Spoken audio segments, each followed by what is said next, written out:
Assalamualaikum warahmatullahi wabarakatuh. Nama saya Fatur Rahman Ade Prasetyo dari dari program studi Pemanfaatan Sumber Daya Perikanan Angkatan 22 Fakultas Perikanan Ilmu Kelautan Universitas Brawijaya. Kali ini saya akan berpresentasi tentang literasi digital untuk mata kuliah kewirausahaan.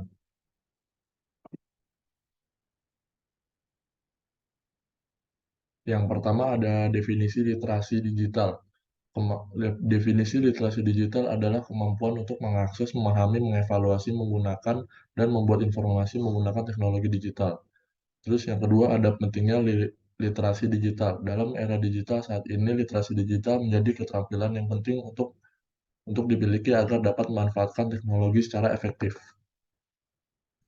Manfaat literasi digital.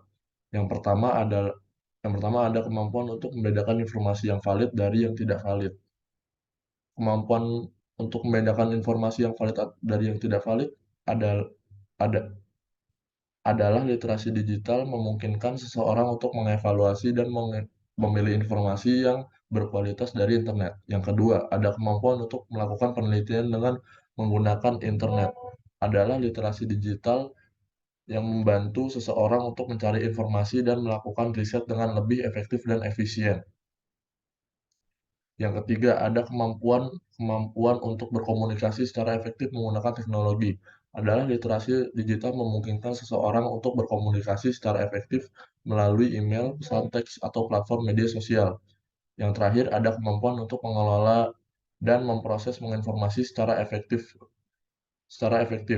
Adalah literasi digital memungkinkan seseorang untuk mengelola dan menyimpan informasi secara teratur dan aman. Selanjutnya ada tingkat literasi digital. Tingkat yang pertama atau tingkat dasar, seseorang dengan tingkat literasi digital dasar mampu menggunakan perangkat digital dan internet tetapi belum mampu melakukan tugas yang lebih kompleks seperti mengevaluasi informasi. Kedua, ada tingkat menengah. Seseorang dengan tingkat literasi digital menengah mampu melakukan tugas yang lebih kompleks seperti mengevaluasi informasi dan berkomunikasi secara efektif menggunakan teknologi. Yang ketiga, ada tingkat lanjutan. Seseorang dengan tingkat literasi digital lanjutan mampu menggunakan teknologi secara luas dan kreatif, membuat informasi digital dan mengelolanya secara efektif.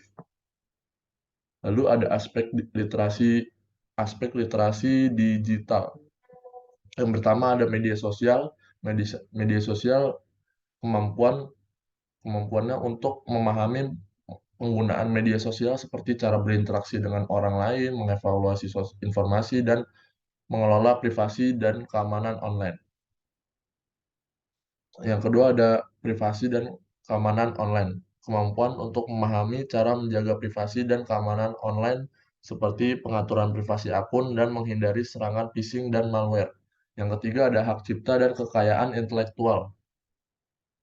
Kemampuan untuk memahami hak cipta dan kekayaan intelektual dengan cara menghormati hak-hak tersebut dalam penggunaan dan berbagi informasi digital. Keempat, ada keaslian konten. Kemampuan untuk memahami cara dan mengevaluasi keaslian konten dan menghindari informasi palsu atau manipulatif. Yang terakhir, ada berbagi informasi. Berbagi informasi, kemampuan untuk memahami cara berbagi informasi secara efektif dan aman, serta memahami etika dan berbagi informasi dalam berbagi informasi. Dalam meningkat Tantangan dalam meningkatkan literasi digital. Kurangnya akses ke teknologi, masalah ini terkait dengan kesulitan akses ke perangkat digital dan internet yang membatasi kemampuan seseorang untuk belajar dan berlatih. Kesulitan dalam memahami bahasa digital. Segitu saja presentasi yang bisa saya sampaikan. Kurang lebihnya mohon maaf. Assalamualaikum warahmatullahi wabarakatuh.